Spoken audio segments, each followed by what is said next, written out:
नमस्कार मित्रांनो, आज आपण अर्थशास्त्र व अर्थव्यवस्था याविषयी शिकणार आहोत. मित्रांनो, अर्थशास्त्र हा विषय तसा खूप डिफिकल्ट वाटतो बऱ्याच जणांना. तर आपण काय करणार की आमचे जे चॅनल आहे की स्टडी चॅनलवर आम्ही अर्थशास्त्र हा विषय शिकवणार आहोत. याचे काय आम्ही व्हिडिओ अपलोड करणार आहोत, जेणेकरून जे काही येणारे परीक्षा असतील त्याच्यासाठी त्याचा उपयोग होईल. ठीक आहे. तर जास्त वेळ न घेता मी लगेच लेक्चरला सुरुवात करतो आहे. तर अर्थशास्त्र हा तर तसा म्हटलं तर आपल्या दैनंदिन जीवनाशी संबंधित असणारा विषय, तरी तो डिफिकल्ट वाटत असतो. बऱ्याचशा संकल्पना किचकट असतात, लवकर समजायला कठीण जातात. ठीक आहे. तर मी त्या तुम्हाला पद्धतशीरपणे सांगण्याचा प्रयत्न करणार आहे. ठीक आहे. चला, तर अर्थशास्त्राची आपण सर्वप्रथम व्याख्या काय, अर्थशास्त्रामध्ये नेमकं काय शिकवलं जातं हे जाणून घेऊया.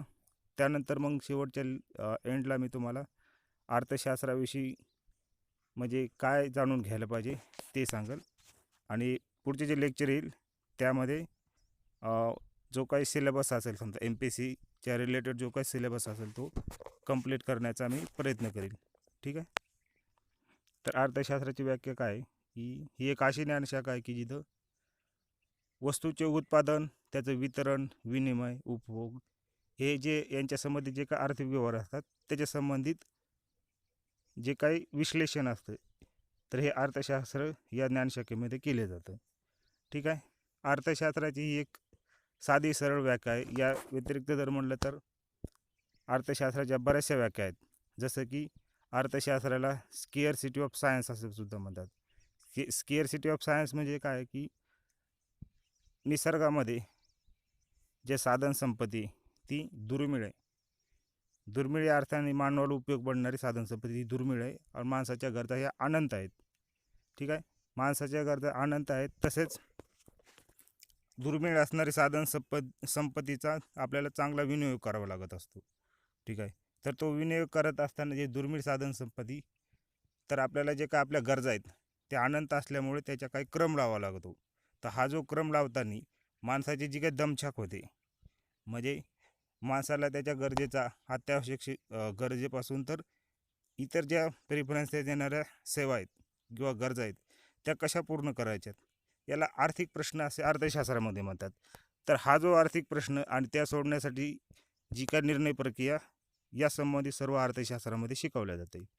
ठीक आहे. याच्यामध्ये आर्थिक कृती या शास्त्रामध्ये शिकवल्या जातात. आर्थिक कृती म्हणजे काय, अशी कृती की ज्याद्वारे तुम्हाला उत्पन्न निर्माण करता येईल किंवा तुमचं उत्पन्न निर्माण होतं, अशी कोणतीही आर्थिक कृती ही अर्थशास्त्राच्या अभ्यासाचा भाग बनते. ठीक आहे. याचे उत्पन्न निर्माण करणे ही ॲक्टिव्हिटी महत्त्वाची. कसं आहे, घरामध्ये समजा स्त्री असेल, ती घरगुती कामं करते, पण तिच्यामधून काही उत्पन्न निर्माण होत नाही, म्हणून ती आर्थिक उत्पन्नामध्ये तिचं उत्पन्न काउंट केल्या जात नाही, हे तुम्हाला माहीत असेल.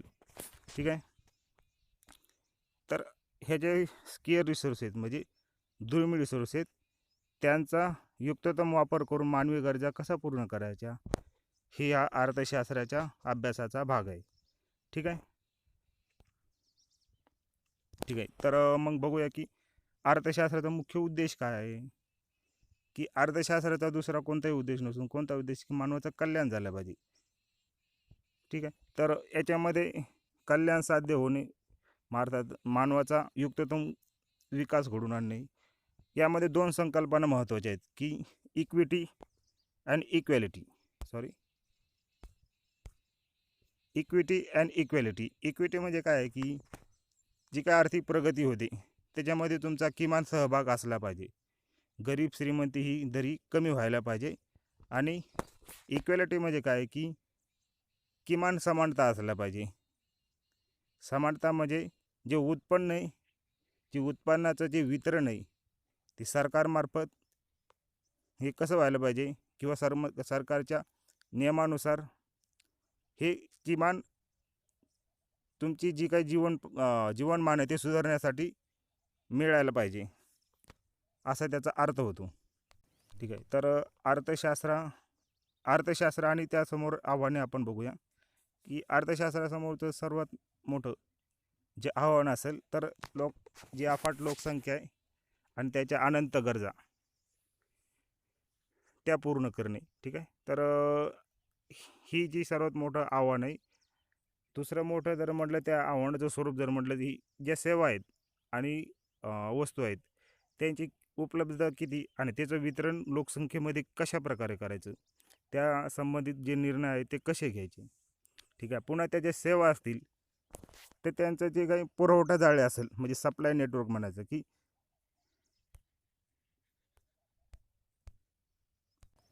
ते सप्लाय नेटवर्क कसं असलं पाहिजे. कसं आहे, वस्तू निर्माण करण्यासाठी व सेवा निर्माण करण्यासाठी व पुरवठा जाळ्या निर्माण करण्यासाठी भांडवलाची आवश्यकता असते. भांडवल म्हणजे काय, की ज्याद्वारे उत्पादन घेण्यासाठी जे काही आवश्यक घटक असतात तर ते खरेदी करण्यासाठी जो काही जे काही समजा पैसा लागेल, मशिनरी लागेल, ते सर्व भांडवलामध्ये येत असतं. तर सरकार काय करते, ही भांडवल निर्मिती करत असतं. याच्यामध्ये प्रायव्हेट एंटिटी सुद्धा येते. तरी भांडवल निर्मिती कशा प्रकारे केली जाते, त्यासाठी गव्हर्नमेंट काय करते, टॅक्स लावत असते. जर गव्हर्नमेंट टॅक्स लावतं, प्रायव्हेट जर इन्स्टिट्यूट असेल किंवा प्रायव्हेट कंपनी असेल तर ती तिच्या नफ्यामधून भांडवल निर्मित करते असते. त्यातून ती इन्व्हेस्टमेंट करून किंवा लोन घेऊन सुद्धा त्याच्या प्रोजेक्टमध्ये किंवा कंपनीमध्ये वाढ करून तशी भांडवल निर्मिती करत असते. ठीक आहे. तर हे जे डिस्ट्रीब्युशन नेटवर्क आहे, हे डिस्ट्रीब्युशन नेटवर्क म्हणजे वस्तू आणि सेवांचं जे डिस्ट्रीब्युशन नेटवर्क आहे ते राज्य सरकारद्वारे सुद्धा केले जाऊ शकते डिस्ट्रीब्युशन. खाजगी क्षेत्रही त्याच्यामध्ये सहभाग घेते आणि दोन्ही मिळून सुद्धा म्हणजे राज्य सरकार आणि खाजगी क्षेत्र हे दोन्ही मिळून सुद्धा वस्तू व सेवांची जे काही उत्पादन केलेलं आहे त्याचा पुरवठा करू शकते. तर ठीक आहे मित्रांनो, पुढचं म्हणजे एक मिनिट.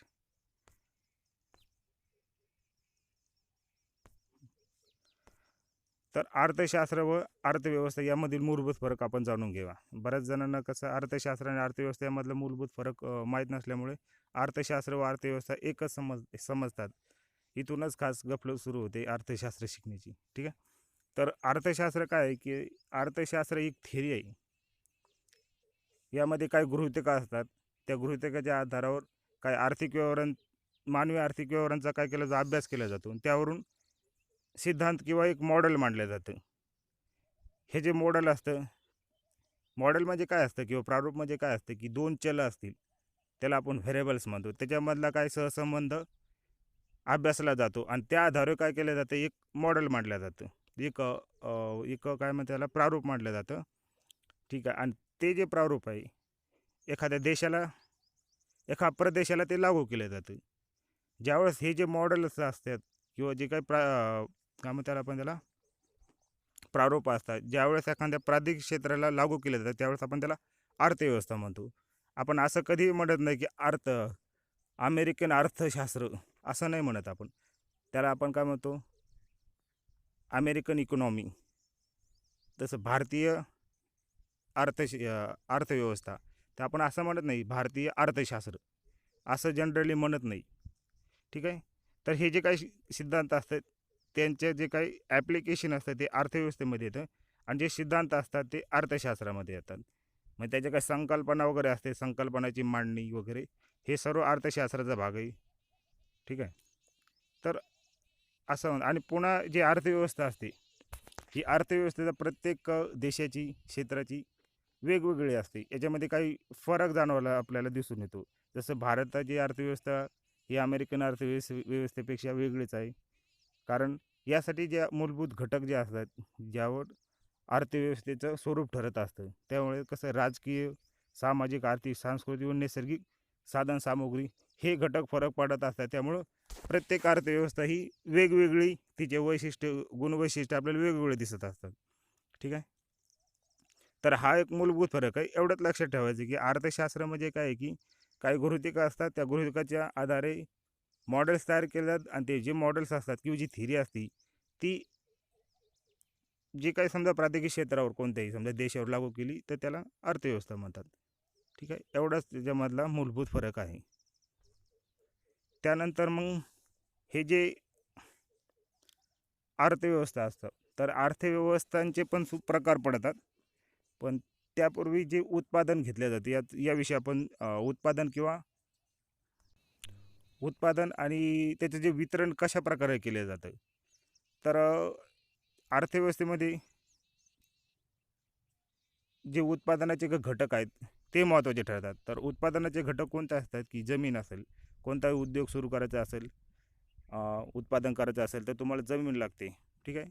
त्यानंतर तुम्हाला मजुरी लागते आणि त्यासाठी मजुरीला मजुरी देण्यासाठी भांडवल लागते आणि संयोजक असतो. संयोजक म्हणजे या सर्व घटकांना ऑर्गनाईज करणारे एक मालक असतो असं म्हणूया आपण त्याला. ठीक आहे. तर हे जे 4 घटक असतात उत्पादनाचे, हे 4 घटक वापरून उत्पादन केले जाते व त्याचं वितरण केले जाते.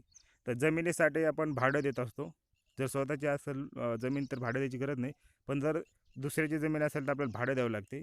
मजुरासाठी ऑफकोर्स मजुरी द्यावंच लागणार आहे आपल्याला आणि भांडवल जे असतं त्याच्यावर इंटरेस्ट किंवा व्याज द्यावं लागत असतं. संयोजक हा या सर्व गोष्टी त्याच्या स्किलने ऑर्गनाईज करून मॅनेज करून ते त्याचा स्वतःचा नफा कमवत असतो आणि हा जो नफा असतो तो त्याचा उद्योग वाढवण्यासाठी त्यामध्ये पुन्हा इन्व्हेस्टमेंट करत असतो.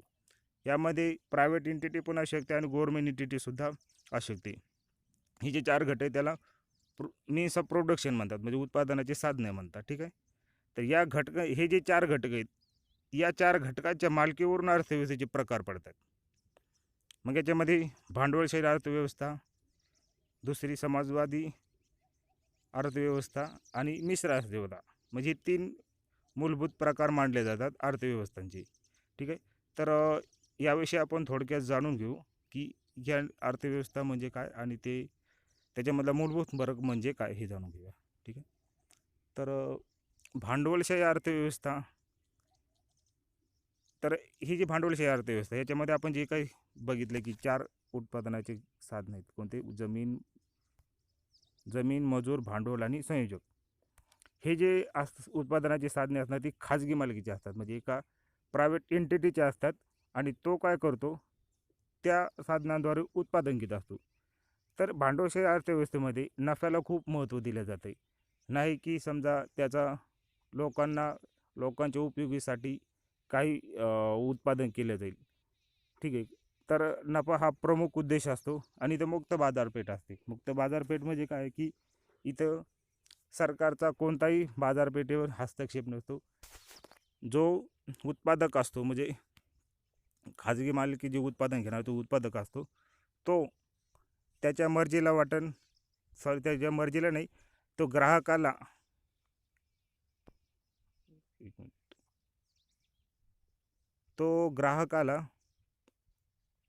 जी वस्तू पाहिजे त्या वस्तूचं उत्पादन करत असतो.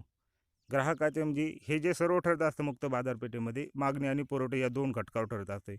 हे भांडवलशाहीचं महत्त्वाचं तंत्र आहे. मागणी पुरवठा यावरच वस्तूचं उत्पादन ठरत असतं. ठीक आहे. आणि हे जे मागणी पुरवठा ही किंमतसुद्धा मागणी पुरवठ्यावर ठरत असते. वस्तूची किंमत वाढली तर उत्पादन वाढणार, वस्तूची किंमत कमी झाली तर वस्तू व सेवांचं उत्पादन कमी होणार. पुन्हा यामध्ये सरकारचा हस्तक्षेप नसल्यामुळे जो का खाजगी मालक आहे किंवा जो कंपनीचा मालक असेल सपोज, तो काय करेल की त्याचा नफा वाढवण्यासाठी, म्हणजे सुरुवातीच्या कालखंडामध्ये व्हायचं 17व्या-18व्या शतकामध्ये ज्यावेळेस भांडवलशाहीचा उगम झाला होता आणि नफ्याला जास्त प्राधान्य दिलं जातं, तर तो मजुराची पिळवणूक करून त्याचा नफा कमवत होता आणि जे कामगार आहेत त्यांचे हक्कांना म्हणजे काही महत्त्व दिलं जात नव्हतं. याविरुद्ध मग तुम्हाला माहीतच असेल की कार्ल मार्क्सने मोठे आंदोलन चालवलं होतं. त्यातूनच पुढं काय झालं की मग समाजवादी अर्थव्यवस्था निर्माण झाली. तर हा दुसरा प्रकार आहे. समाजवादी अर्थव्यवस्थेमध्ये कसं असतं की खाजगी जी उत्पादनाची काही साधनं आहे ते खाजगी मालकीकडे गेल्यामुळे मजुराची पिळवणूक होत होती. ती थांबवण्यासाठी कार्ल मार्क्स व त्यांच्या सहकार्याने एक मोठी चळवळ चालवली आणि त्यांना वाटलं की ही उत्पादनाची साधने असतात ही निसर्गाने दिलेले असल्यामुळे कोणाच्या एका मालकीचे नसतात, तर ती सर्वांच्याच मालकीचे असतात. त्यामुळं ही जी साधने आहेत तर ही सरकारच्या म्हणजेच किंवा कम्युनिटी जी काय ज्यांनी सरकार चालवलं जाते म्हणजे त्याच्या मालकीचे असायला पाहिजे, जे लोकांच्या उपयोगासाठी झालेले पाहिजेत. म्हणून ही उत्पादनाची जी साधने आहेत कोणते जमीन, मजूर, भांडवल आणि ही संयोजने सरकारच्या मालकीची असली पाहिजे अशी संकल्पना पुढे निर्माण झाली. त्यातूनच समाजवादी अर्थव्यवस्था निर्माण झाली. ठीक आहे. तर असं म्हणावं लागेल की समाजवादी अर्थव्यवस्था म्हणजे समाजाने चालवलेली अर्थव्यवस्था. ठीक आहे. कालांतराने काय झालं की समाजवादी अर्थव्यवस्थेमध्ये पण काही त्रुटी जाणवत होत्या. सरकारचं नियंत्रण लोकांवर प्रचंड वाढलं होतं. त्यामुळे जे काही नागरिक आहेत त्यांचे मूलभूत हक्क होते ते पण नाकारल्या जात होते. यातूनच कालांतराने मग मिश्र अर्थव्यवस्था हे एक नवीन मॉडेल प्रारूप आलं आणि ते बऱ्याच देशांनी ते मान्य केलं. जसं की फ्रान्स असेल, इंडियामध्ये पण मिश्र अर्थव्यवस्था मान्य केली जाते. ठीक आहे. तर मिश्र अर्थव्यवस्था म्हणजे काय की भांडवलशाहीमधले काही गुण, चांगले गुण आणि समाजवादी अर्थव्यवस्थेमधले चांगले गुण एकत्र करून मिश्र अर्थव्यवस्था निर्माण केली गेली. ठीक आहे. तर याच्यामध्ये हे जे काही उत्पादनाचे घटक आहेत 4, तर त्याच्यावर खाजगी तसेच सरकारी नियंत्रण दोघांचंही असते. ठीक आहे. याच्यामध्ये मग सरकारचा जो रोल असतो तो काय असतो की पब्लिक गुड्स निर्माण करणे आणि प्रायव्हेट सेक्टरला समजा जे काही चैनीच्या गोष्टी त्या उत्पादन करण्यासाठी त्याला मुभा दिली जाते. आता पब्लिक गुड्स म्हणजे काय आहे की ज्या नागरिकांना त्यांचे मूलभूत हक्क किंवा त्याचे जे जीवनमान सुधारण्यासाठी जे मूलभूत गोष्टी लागतील जसं की अन्न, वस्त्र, निवारा ह्या गोष्टी उपलब्ध करून देण्याचं काम कोणाचं राहील? सरकारचं राहील. पुन्हा हे करत असतानाच सरकार खाजगी क्षेत्राला काही निर्देश करू शकते की तुम्ही या गोष्टीचं उत्पादन करा. म्हणजे त्यांच्यावर पूर्ण नियंत्रण नाही पण त्यांना निर्देश करण्याचं काम सुद्धा मिश्र अर्थव्यवस्थेमध्ये राज्य सरकारकडे असते. तर चैनीच्या गोष्टी जर म्हटलं समजा प्रायव्हेट सेक्टर त्यांच्याकडे दिले तर कोणत्या की फ्रीज असेल, टी व्ही असेल, काही ऐषाआरामाच्या समजा सिनेमा असतील किंवा लक्झरी रिसॉर्ट्स असतील, हे हे सर्व कोणाकडे दिलं की खाजगी क्षेत्र ते निर्माण करतील. आणि मूलभूत गोष्टी म्हणजे समजा सरकारकडे कोणत्या ठेवल्या की समजा भारतामध्ये रेल्वे आहे. हिचं जरी तिकीट खूप कमी असले तरी पण सरकारने लोकांच्या गरजा लक्षात घेऊन खाजगी जे काही ही वस्तू पब्लिक गुड्स म्हणून रेल्वे आपल्याकडे स्वतःकडे ठेवलेलं आहे. ठीक आहे. त्याच्यानंतर ॲटॉमिक एनर्जी याचा काही दुरुपयोग होऊ नये म्हणून स्वतःकडे ठेवलेलं आहे. ते पब्लिक सेक्टरकडे आणखीन दिलेले नाही. तर मित्रांनो, असं आपल्याला भांडवलशाही अर्थव्यवस्था, समाजवादी अर्थव्यवस्था आणि मिश्र अर्थव्यवस्था यामध्ये आपल्याला थोडा फरक जाणून घेता येईल. आणि यावर प्रश्न असेच विचारले जातात की सपोज उत्पादनाचे 4 घटक आहेत आणि त्याच्यावर कोणाची मालकी आहे आणि त्याच्यानुसार अर्थव्यवस्थेचे कसे प्रकार पडतात यावर प्रश्न विचारले जाऊ शकतात. तर हे जे फरक आहे तुम्ही जाणून घ्या आणि हे लेक्चर जर तुम्हाला आवडलं असेल तर आमच्या चॅनलला लाईक करा, शेअर करा आणि सबस्क्राईब करा. धन्यवाद मित्रांनो.